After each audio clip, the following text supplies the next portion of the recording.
오늘 새벽 기준으로 확진자가 152명이 추가돼서 닷새 만에 다시 신규 확진자가 100명 선을 넘었습니다. 대구에서 폐렴 증상을 보이던 17살 고등학생이 사망해서 코로나19 감염 여부를 확인하기 위한 검체 검사를 진행 중인데요. 잠시 후 중대본 브리핑을 통해서 결과가 나올 것으로 보입니다. 자, 오늘은 김호란 국립암센터대학원 예방의학과 교수, 이웅혁 건국대 경찰학과 교수 두 분 모시고 자세한 내용들 짚어보겠습니다. 어서 오십시오. 안녕하세요. 자, 이 교수님 먼저 어제 늘어난 확진자 수부터 좀 확인해 볼까요? 네, 그 신규 확진자가 152명이 되었습니다. 네. 그래서 사실은 그 5일 만에 다시 그 세 자릿수로 그 확진자가 증가하는 이런 추세가 아닌가 생각이 되는데요. 네. 그래서 그 총합 확진자 수는 8,565명입니다. 네. 특히 그 신규 확진자를 그 지역별로 보게 되면 네. 여전히 그 대구, 경북이 제일 많습니다. 어저께는 좀 줄었었는데. 네, 그런데 아무래도 그 한 사람 요양병원에서 집단 그렇죠. 감염이 그 증가한 추세 때문에 109명이고요. 네. 그리고 수도권 지역으로 이렇게 소규모 감염 집단 감염이 늘어나는 것이 아닌가. 그래서 서울에 12명, 그리고 그 경기에 18명 네. 이렇게 그 확진자 수를 분류할 수 있을 것 같고요. 그 사망자 수는 7명이 늘어나서 네. 어제 현재 92명으로 되었습니다. 그래서 마지막 그 92번째 그 사망자는 청도 군립 요양병원에 근무하는 82세 남성으로 알려져 있고요. 네. 따라서 그 치명률을 그 계산하게 보면 치명률이라고 하는 것은 확진자 수 분의 사망한 수죠. 그렇죠. 그래서 1.07%를 지금 현재 나타내고 있습니다.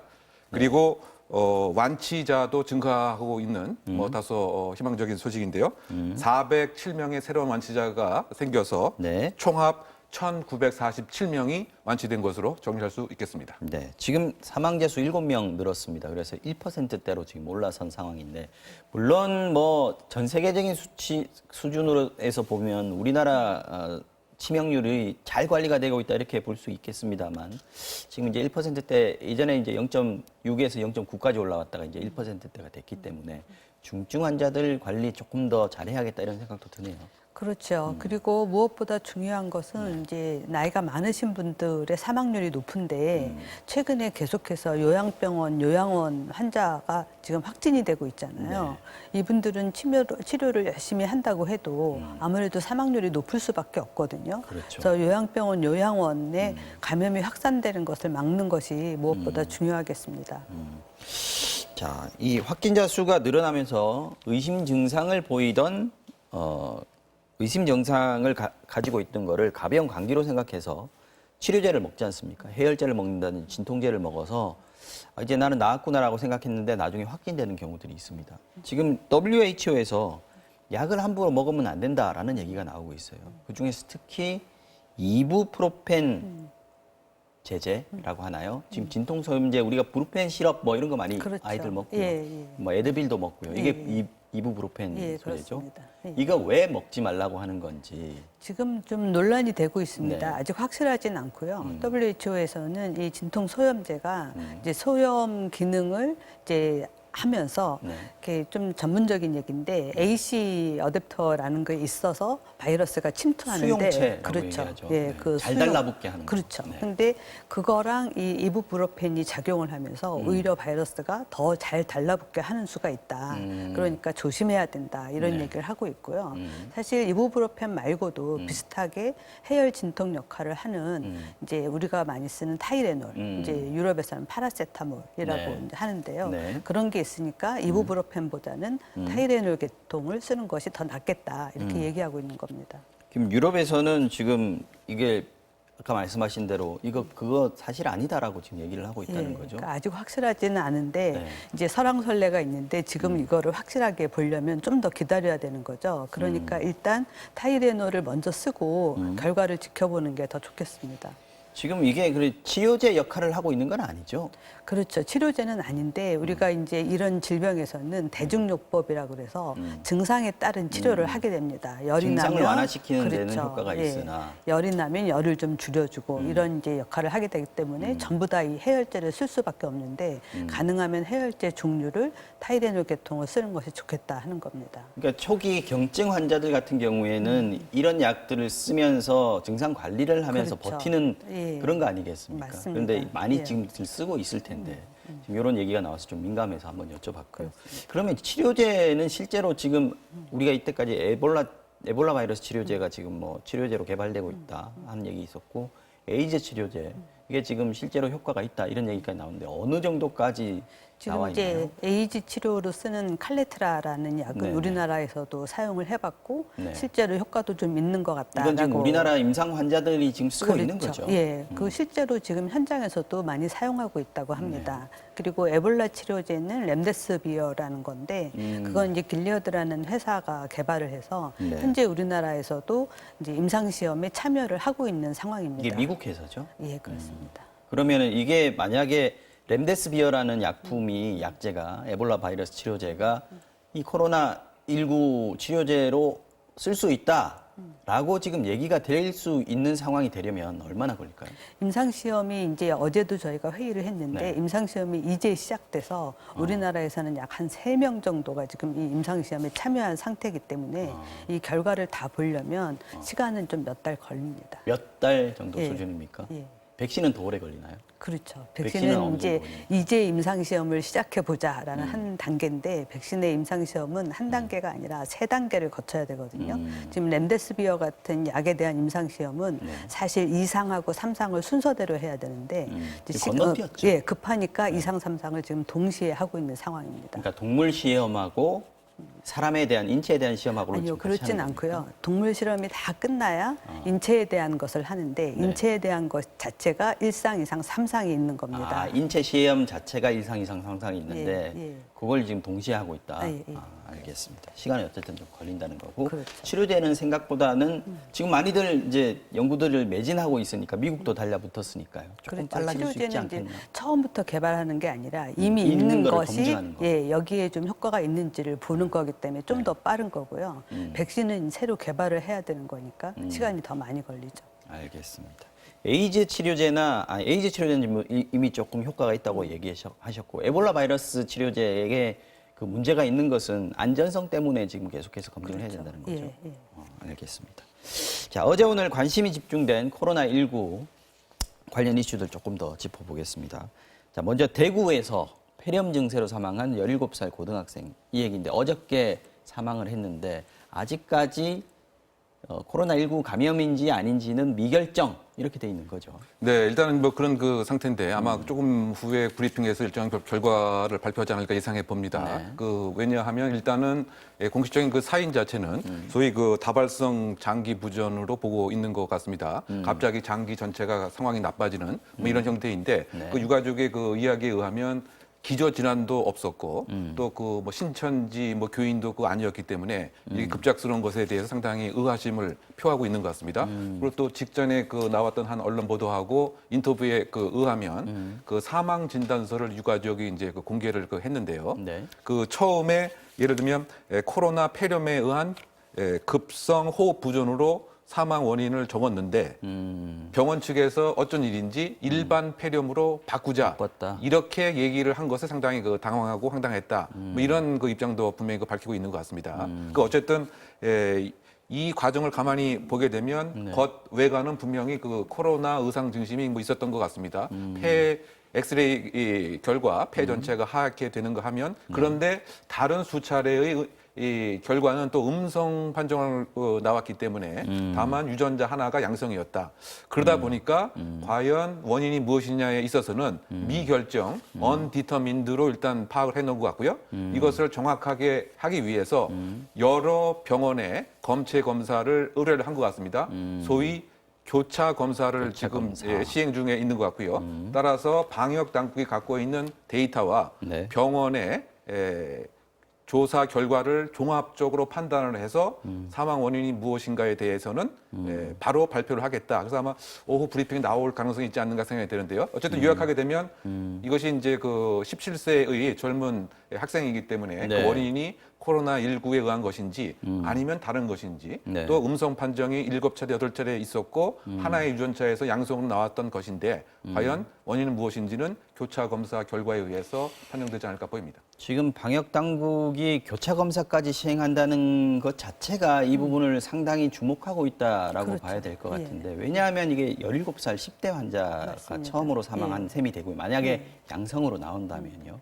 그리고 이때까지 9번 검사에서는 음성이 나왔는데 마지막 사망한 날 오전에 소변 검사에서만 양성 반응이 나왔다는 거 아니겠습니까? 이거 어떻게 봐야 되는 겁니까? 예, 이게 참 어려운 케이스인데요. 이제 아마도 계속해서 임상 증상 자체나 펫CT 검사 자체는 코로나19에 의한 바이러스 폐렴으로 보였던 것 같습니다. 그래서 진료진들도 거기에 준해서 음압병실에서 치료를 했고요. 그랬는데 호흡기 검체에서는 계속 음성이 나왔고 마지막에 소변 검체에서만 지금 양성이 나온 거거든요. 네. 사실 이제 이 코로나 바이러스는 소변이나 대변에서도 나옵니다. 그런데 이 소변에서만 나온 거 가지고 지금 확실하다고 말할 수 있겠는가 이런 부분에 대해서 지금 질본하고 다른 병원하고 여러 병원의 선생님들이 다 같이 다 똑같이 한 번씩 검사를 해봐서 이제 검증을 해보자 하는 건데요. 사실 그것도 필요하지만 네. 최종적인 사망 원인을 확인하려면 어려운 결정이겠습니다만 부검까지라도 해서 과연 이 젊은 학생이 또 코로나가 아니더라도 그렇다면 어떻게 이렇게 갑자기 폐렴으로 사망할 수 있었는지 밝히는 것이 좀 중요할 것 같습니다.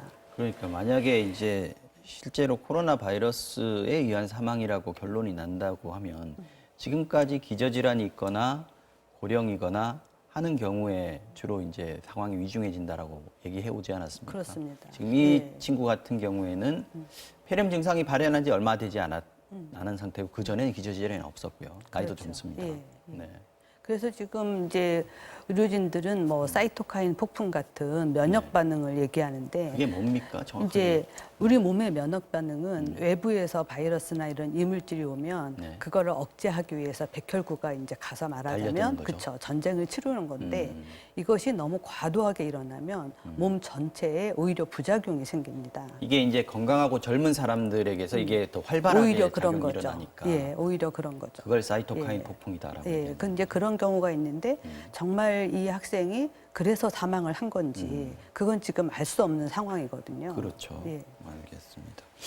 자, 이게 재검사를 실시를 계속해 왔던 거는 확진 여부가 계속해서 안 나왔기 때문에 그런 거 그렇죠. 아니겠습니까? 예, 근데 음성으로 나왔는데 계속해서 그 검사를 했다는 거는 음성 판정은 나왔는데 증상은 계속 있다. 이 얘기인 거죠? 그것도 그렇고 네. 임상에서 본 모든 경과가 코로나19를 의심할 만한데 검사만 그렇게 음성으로 나오니까 계속 다시 확인을 해보고자 한 것 같습니다.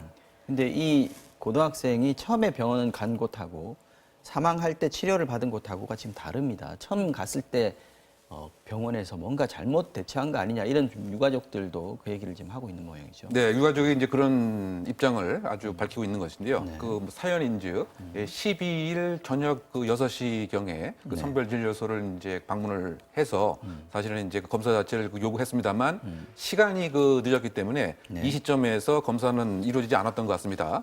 다만 예를 들면 소염제라든가 열을 내리는 이런 약의 처방만 받고 돌아오게 되었습니다. 네. 그리고 유가족 측의 이야기에 의하면 이 당시의 시점에 네. 열이 41.5도였다 이렇게 얘기를 하고 있습니다. 이미 네, 물론 이제 그 병원 측에서는 그 발열은 41.5도가 아니었다고 얘기하고 있습니다만 어쨌든 유가족 입장에서는 네. 12일 저녁에 그렇게 돌아오고 그런데 그 13일 아침부터는 더 증세가 심해지는 듯해서 발열뿐만이 아니고 이제 기침도 있고 해서 다시 이제 진료를 받으러 이 장소에 이제 가서 그 다음에 검체 검사도 이루어지고 엑스레이도 그 찍었다는 것이죠. 네. 그러고 나서는 사실은 그 폐에 염증이 있는 것으로 판단을 한 듯 하지만 그 어떤 이유인지 그 의사의 입장에서는 더 강한 약을 처방해 주겠다라고 하면서 그대로 집으로 돌려보냈다라고 하는 것이 유가족의 지금 입장입니다. 네. 그래서 그 당일날 그 저녁에 상황이 상당히 그 심각하게 나빠지기 때문에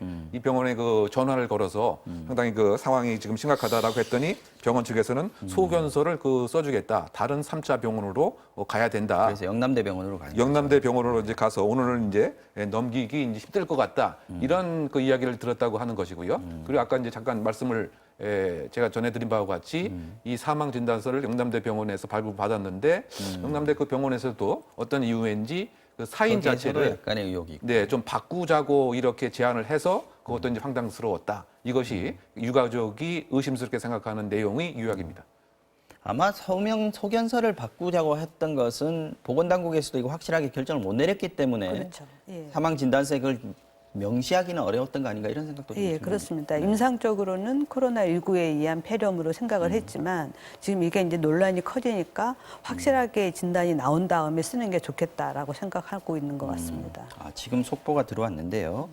최종적으로 음성 판정으로 결론을 내렸다고 그럽니다. 그렇게 되면 이제 앞에 저희가 얘기했던 뭐 사이토카인이라든지 폭풍이라든지 뭐 이런 얘기들은 해당이 안 될 수 있겠군요. 아니요, 그렇지 않습니다. 이제 코로나19는 아니지만 네. 어떤 바이러스에 의한 폐렴이 온 것 같은 거고요.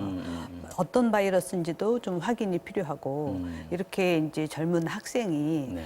폐렴에 걸려서 이렇게 빠른 시간 안에 갑작스럽게 사망한다라는 거는 그건 아주 드문 일이거든요. 네. 그러니까 몸에서 어떤 일이 일어나서 이렇게 학생이 사망하게 되는지 그걸 밝히는 거는 좀 중요할 것 같습니다. 사실 코로나19 상황이 아니었다면 이 친구가 열도 많이 났었고 그리고 엑스레이 사진에도 문제가 있었다면 병원에서 처치가 됐었을 텐데 하는 그렇죠. 생각이 바로 들죠. 입원해서 치료를 받아야 되는 본부장의 상황이죠. 설명이 있겠습니다.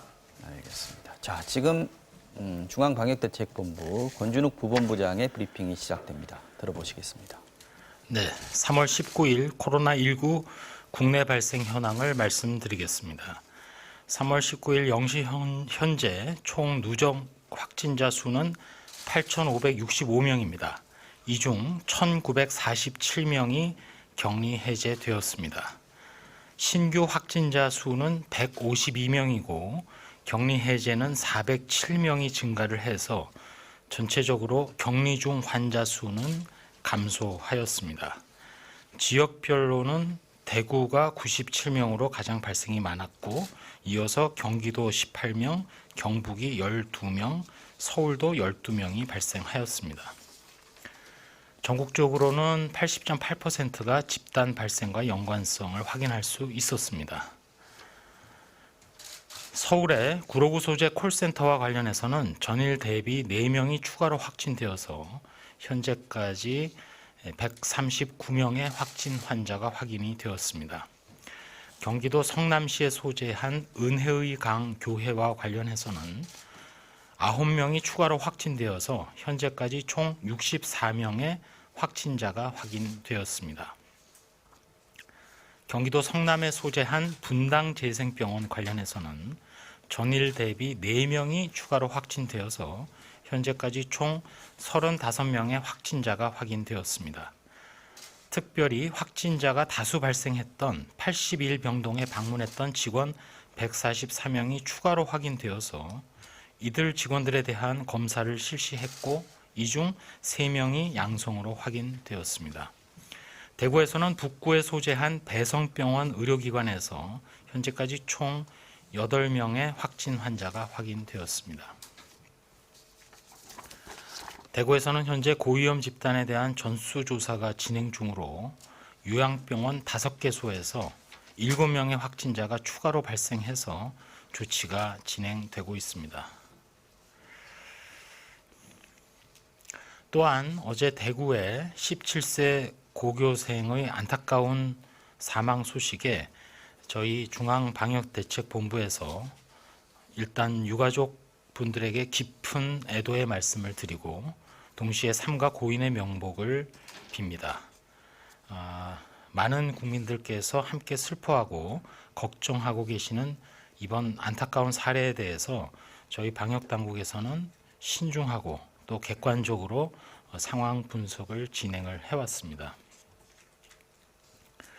그동안 중앙방역대책본부 차원에서 진단분석팀이 주관을 해서 우리 질병관리본부 이외에도 외부의 민간 의료기관에서도 신속하게 재검사를 시행을 했고 역학조사팀이 임상 의무 기록 등을 확보를 했습니다. 이러한 임상정보 또 검사 결과를 종합해서 중앙임상위원회로 하여금 최종적으로 사례를 판정하도록 의뢰한 바 있습니다. 일단 진단검사와 관련해서는 아까 말씀드린 객관적인 진단검사를 위해서 우리 방대본 이외에도 서울대학교 병원 그리고 연세대 세브란스 병원에서 진단검사 결과를 시행을 했고 이 부분과 관련해서 진단검사관리위원회에서 일단 판단을 한 결과 코로나19 음성으로 최종 판단을 하였습니다. 또한 오늘 오전에 개최된 중앙임상위원회 논의 결과와 관련해서는 이 환자분 또 돌아가신 분과 관련해서 코로나19에 의한 사망은 아닌 것으로 중앙임상위원회에서는 판단을 했고 따라서 코로나19 여부 확인을 위한 부검은 필요하지 않은 것으로 일단 그렇게 의견을 매듭 지었습니다.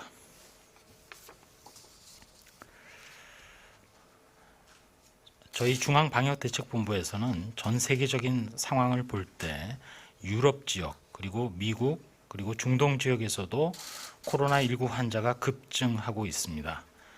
3월 19일 오늘 0시를 기해서 전 세계 모든 입국자에 대해서 특별 입국 절차를 확대 시행하였습니다. 따라서 오늘 0시 이후 입국하는 국내 입국자 모두는 건강상태 질문서 및 발열 여부를 확인을 하고 국내 체류 중에 주소 그리고 수신 가능한 연락처가 확인이 되어야만 입국이 가능합니다. 입국 후에도 모바일 자가진단 앱을 통해서 14일 동안 증상 여부를 등록을 해야 되고 모든 입국자에 대한 해외 여행력 정보도 의료기관에서 진료 시 확인할 수 있도록 제공되고 있습니다. 해외 여행자분들에게도 각별한 주의를 당부를 드리면서 최근 확진자가 증가하고 있는 상황이기 때문에 이렇게 특별 입국 절차를 진행하고 또 저희가 검역에 철저를 기하고 있음에도 불구하고 어떻든 유럽 및 미국 등 지역에서 입국하시는 모든 분들은 14일 동안 외출을 자제해 주시고 자발적이면서도 엄격하고 엄중하게 자가격리에 동참해 주실 것을 부탁드립니다. 그리고 연구개발과 관련해서 질병관리본부 국립보건연구원에서는 코로나19 환자의 임상역학적 또 면역학적 연구를 긴급 연구 과제를 통해서 지금 진행을 해서 연구 과제를 수행할 기관들을 선정을 했고 방역 대책의 근거 자료 확보를 위해서 연구가 조속히 진행될 수 있도록 최선을 다하고 있습니다. 최근의 발생과 관련해서 중앙방역대책본부에서는 의료기관, 교회, 콜센터를 중심으로 유행이 지속되고 있기 때문에 각종 밀집 접촉이 일어날 수 있는 시설이나 특별히 의료기관을 중심으로 예방관리를 강화하는 것을 계속 강조드립니다.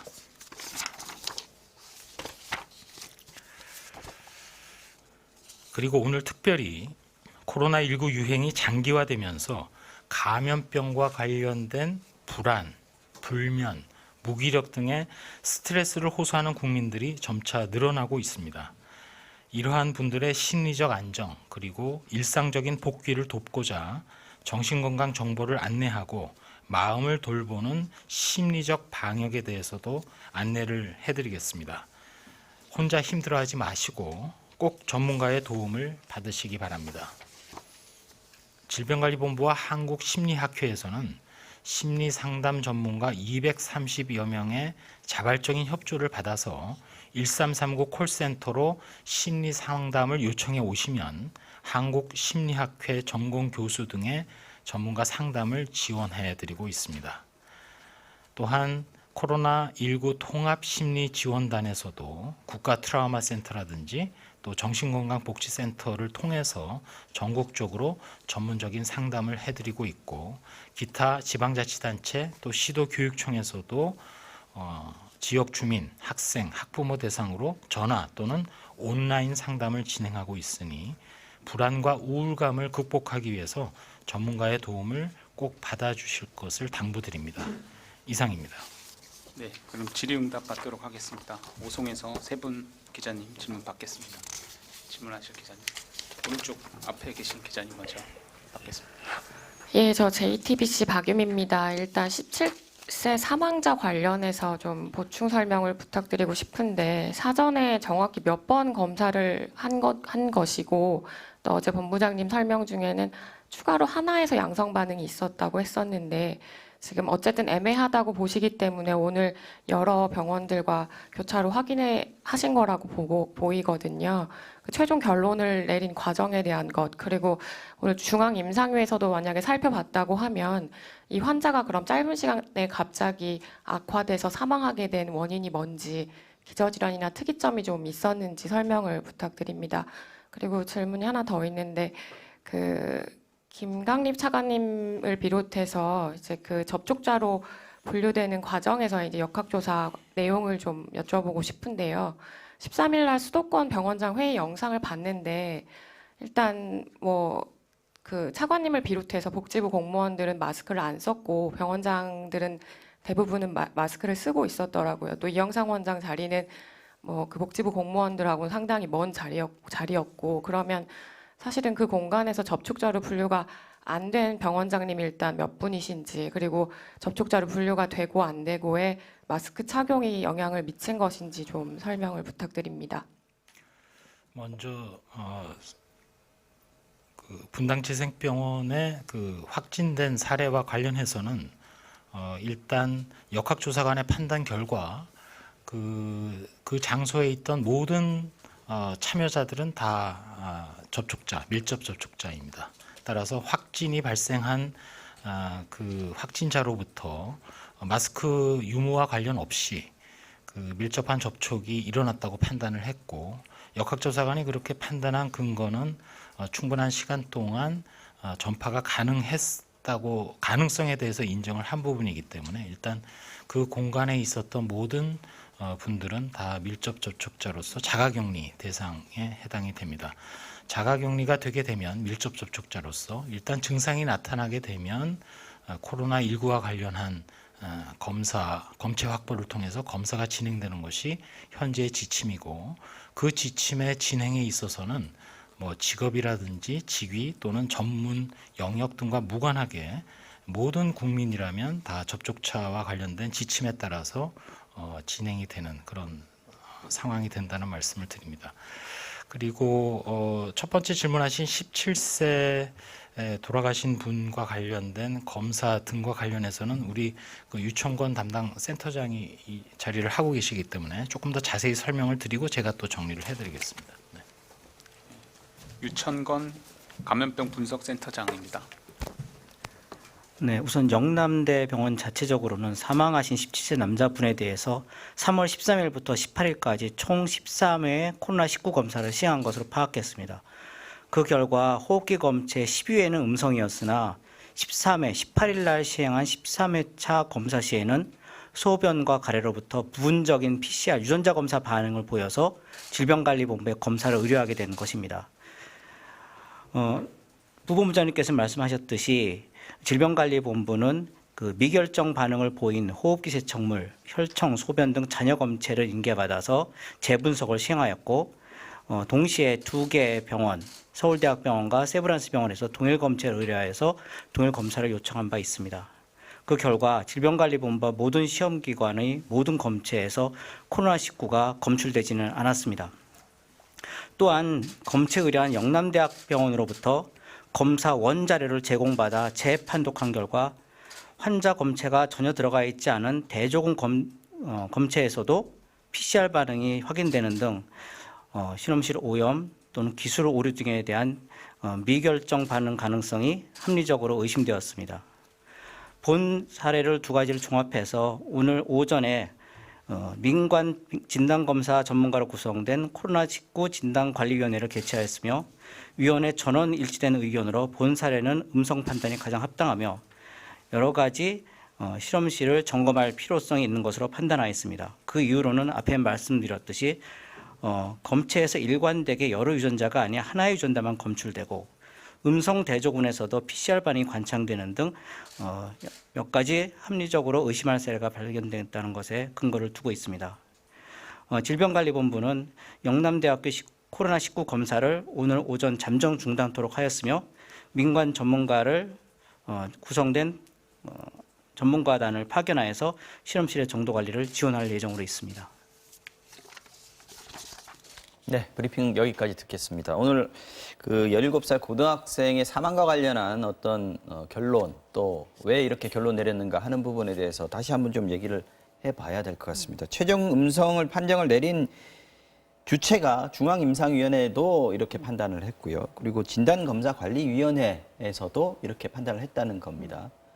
어떤 근거로 지금 이런 근거를 판단을 했다는 예, 거죠? 지금 제일 중요한 내용은 마지막에 센터장님께서 얘기한 대로 원래 영남대에서 검사했던 그 검사 결과 원 자료를 받아보니까 우리가 환자의 검체하고 대조 검체 두 개를 가지고 검사를 하는데 대조 검체에서는 나오지 않아야 되는 거죠. 이건 음성이어야 되는데 대조 검체까지도 양성이 있었다라는 거예요. 일부 오염됐다. 그렇죠. 그래서 이 검사실 자체에서 검사 결과가 뭔가 오염이 있는 것 같다. 그리고 양성이 나온 것도 우리가 유전자를 한 가지만 검사하는 게 아니라 코로나19에 특이한 여러 가지 유전자를 동시에 검사하는데 결과도 한 가지만 양성이 나온 것이 좀 이상했다. 그런데 보니까 대조 검체도 양성인 걸로 봐서 이 검사 결과 자체가 좀 오염이 된 것 같다.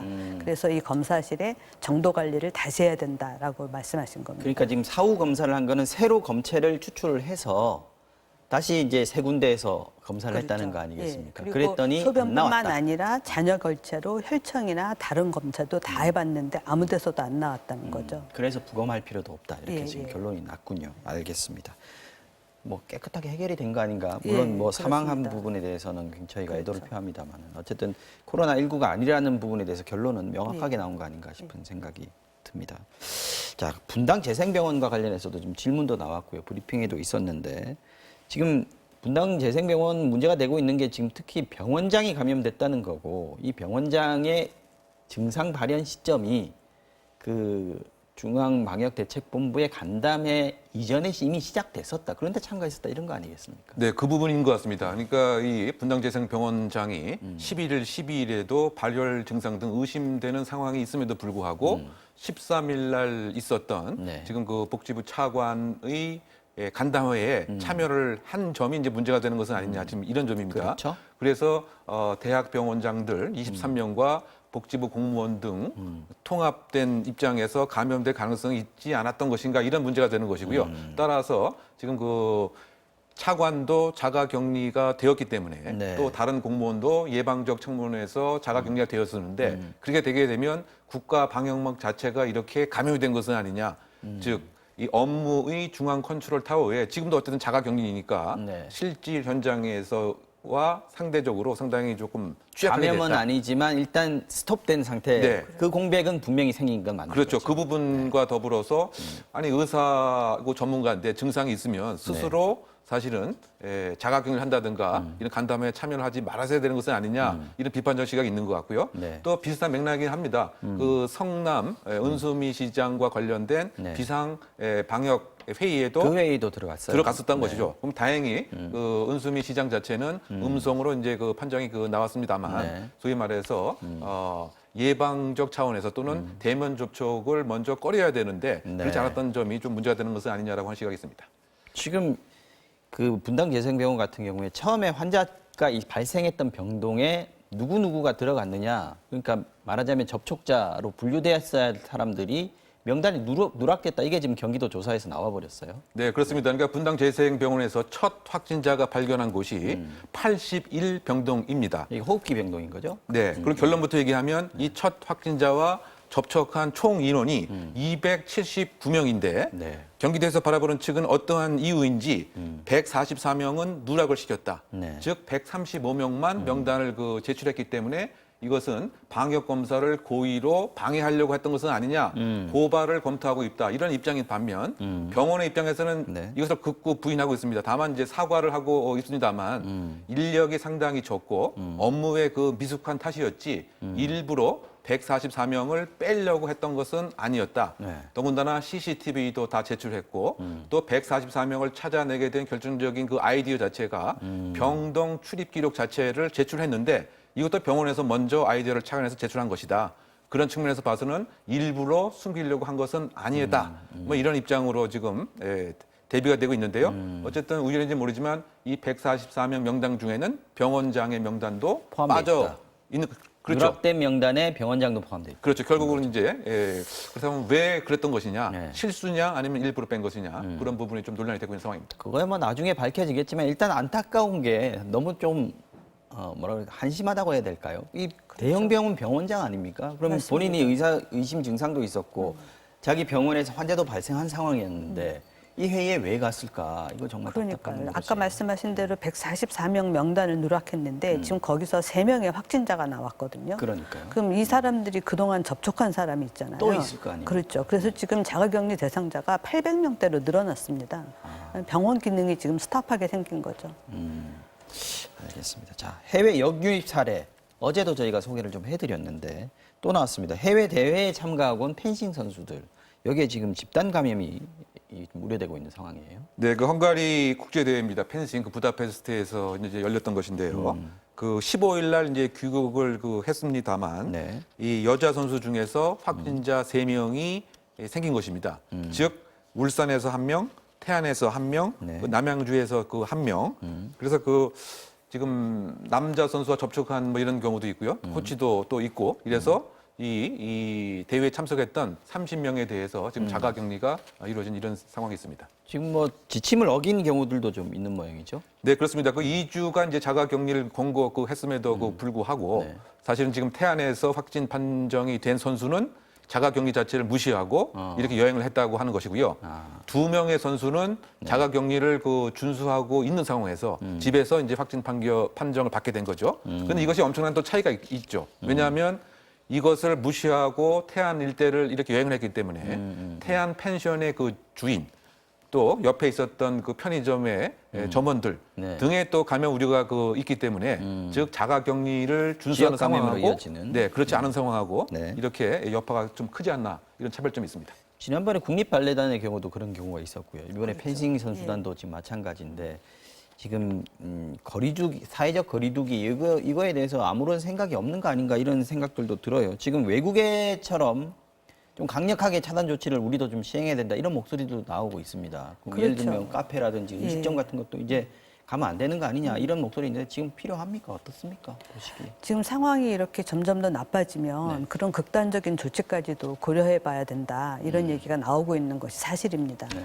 사실 이제 이렇게 젊은 사람들이 자가격리를 이제 요청을 받게 되면 네. 본인은 뭐 건강한데라고 생각할 수 있는데 아까 말씀하신 것처럼 지금 태안에 간 환자 1명 때문에 네. 그 주변에 접촉한 30명이 자가격리가 됐고 그 중에서 또 확진자가 나올 수가 있는 거잖아요. 네. 그래서 본인뿐만이 아니라 주변에 피해를 엄청나게 줄 수 있다. 이런 거를 좀 자각을 해야 될 필요가 있고요. 아무리 권고해도 이런 부분이 사그라들지 않는다. 네. 그러면 말씀하신 대로 좀 극단적인 조치. 예를 들어서 한 일주일 동안 모든 상업시설을 생필품을 파는 마켓 이외에는 전부 다 스톱하는 외국 같은 그런 조치가 필요할 수도 있겠습니다. 아직은 그 단계는 아니지만 그렇죠. 상황을 좀 봐가면서 예. 고려는 해봐야 되겠다 네. 이런 생각이군요. 알겠습니다.